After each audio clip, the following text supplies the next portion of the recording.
Nike, the world's biggest fashion brand, and it serves the entire world's population. There is absolutely no way you've not heard or seen Nike products by chance. However, it is surprising that Nike had a very humble beginning. So how did a brand worth billions of dollars pop into the mind of a poor coach? What heights of attained success has made it the biggest brand? The 58-year-old company was first started in 1964 by Phil Knight and his athletic coach Bill Bowerman, who worked at the University of Oregon. They both acted as agents for Japanese running shoes, which they sold at track events in combination with theirs. Formerly known as Blue Ribbon Sports, abbreviated as BRS, Nike shoe sales rose from $8,000 to $20,000 and much more. At this point, the first Nike store was set up in California in 1966. In 1971, Nike cut ties with Onitsuka Tiger, the owner of the Japanese running shoes, and became independent. In that same year, Nike manufactured its first footwear and started selling them. The company expanded its horizons by hiring John Brown & Partners as its first advertising agency. After that, ads were created to showcase different Nike products. These ads were very effective, till Nike had half a percentage share of the US athletic shoes profits in 1980. The company's ads were in a form of digital, hard copy and videos on TV. Vidon and Kennedy, one of the largest independently owned advertising agencies, is known for its work with Nike to create prints and television adverts. Dan Vidon, the co-founder, composed Nike's trademark Just Do It in 1988. Nike continued to grow as its products became available for different sports during the 1980s, and in 1990, Nike launched its 8th building headquarters in Beavertown, Oregon. The first retail store became known as Niketown. In 2015, Phil Knight resigned as the chairman of Nike. Afterwards, in 2019, John Donahoe succeeded Mark Parker as the CEO of Nike. And during his leadership, Nike stopped selling products on Amazon to cultivate good direct relationships with his customers. So, how did Nike products evolve? Nike products, especially shoes, evolve with time.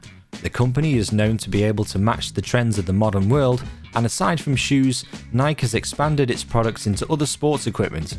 At first, Nike only made track running shoes until 1987, when it started a shoe line called Nike Air Max. Other lines were introduced later for sports such as skateboarding and cricket. The Air Jordan XX3 shoe line was launched in 2008, suitable for the basketball game. Nike then expanded its production to jerseys, shorts, studs, and base layers for football, basketball, track and field, combat activities, and the list goes on. Currently, Nike, in collaboration with Apple Inc., has manufactured a Nike Plus product. This exciting product conveys the runner's efficiency by utilizing a radio device mounted in the shoe. Nike launched Spock Training, which helped to train young athletes, equipping them with footwears and sports facilities. The company also implemented changes to suit different sports by reducing the weight of some shoes. External heel counters, crash pads, and fit firm technology were among the features Nike used to spice up their provision of utility to customers. And in 2017, the Nike Vaporfly stormed the public as it became a trend among sportsmen. It was stated that the product could increase the speed and distance of runners by 4.2%. The sole of the shoe is made with Peblax, a material that is lighter and more flexible than real foams.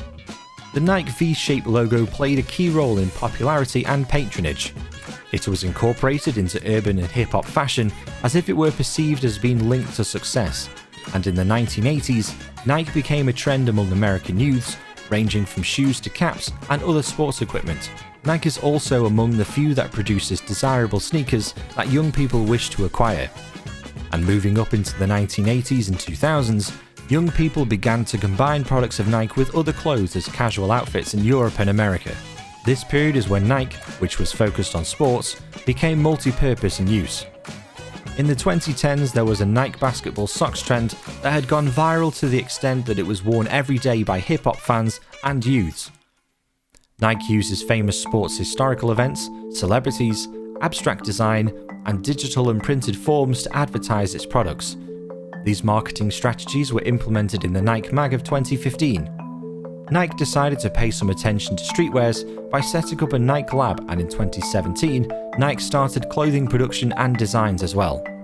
So what are Nike's accomplishments?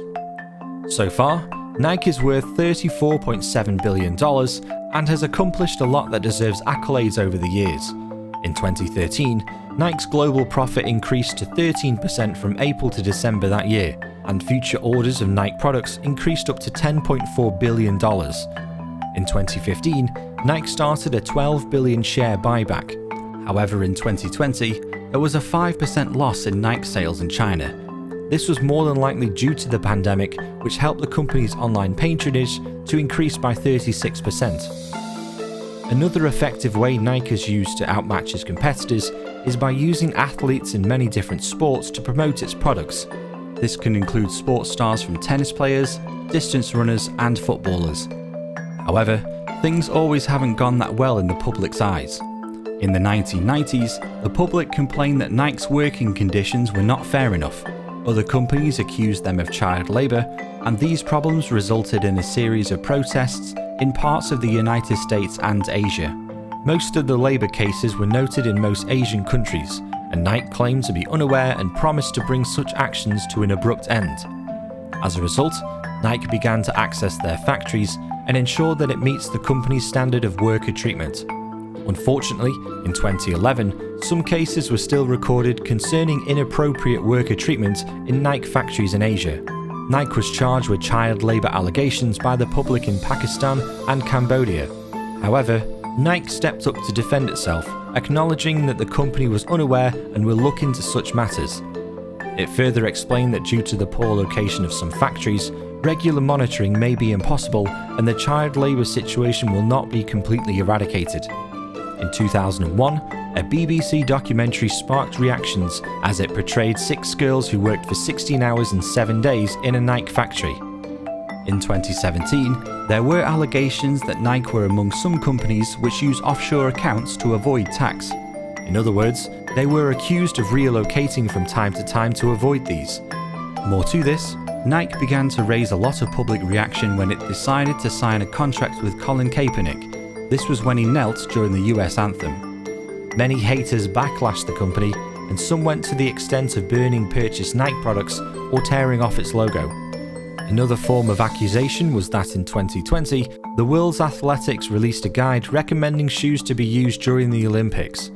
Nike Vaporfly shoes were accepted for the event. However, many people claim that using the shoe was an added advantage and a form of cheating. These claims were as a result of Nike's statement that the shoes can improve runners' performance to a percentage of 4.2. Following on, the guideline was then amended by WA. It also included a rule that any shoe to be run in the Olympics must be available for sale for a minimum of 4 months. The Lil Nas X Satan shoes. The young rapper raised mixed reactions after releasing a music video that portrayed him dancing with the devil. This viral video was still public when he released news about Nike Air 97s called Satan shoes. The shoe had a bronze pentagram and a drop of human blood inside. All these features were offensive to most Christians, and to make things worse, only 666 pairs of shoes were manufactured and they cost around about $1,000. Nike announced that it had no hands in the making and promotion of the shoe. The company later then filed a case against MSCHF for using its trademark. However, the distribution of the shoes were temporarily restrained. Kyrie Irving's suspension. Nike has recently suspended its deal with NBA player Kyrie Irving. About a week ago, Mr. Irving shared a video on Twitter that violates and disrespects the Jewish community. According to him, it was unintentional. However, the deed had already been done and he was going to be punished for it. This punishment came in many different forms: a 5-game suspension and a call-off deal by Nike. Many people have reacted, including LeBron James, who condemned the action. In Nike's suspension message, the company also expressed its sadness and disappointment over the situation. So, thank you very much for watching. Please like the video, subscribe to the channel, and hit the notification bell to get more updates like this one. So what do you think about Nike's suspension of Kyrie Irving? Let us know in the comments section below. And until then, we'll see you in the next video, and thank you very much for watching.